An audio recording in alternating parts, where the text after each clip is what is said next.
बाने जी नज़र ते रब ने आहे त इने जे लाइ सब कुछ सहन आसान थी पवे।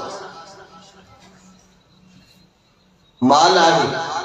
दौलत आहे, मिल्कियत आहे, ओहदो आहे, इक़्तिदार आहे,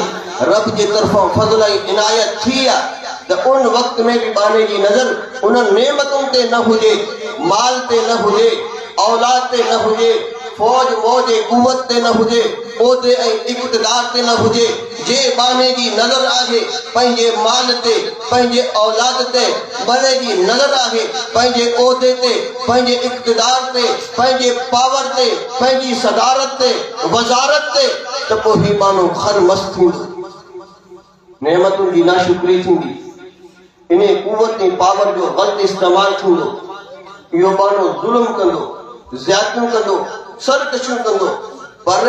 इन बाने जी नज़र अल्लाह ते आहे त हे मूं वटि ओहदो आहे, अल्लाह जी अमानत, हे औलाद आहे, अल्लाह जी अमानत, माल आहे, अल्लाह जी तरफ़ों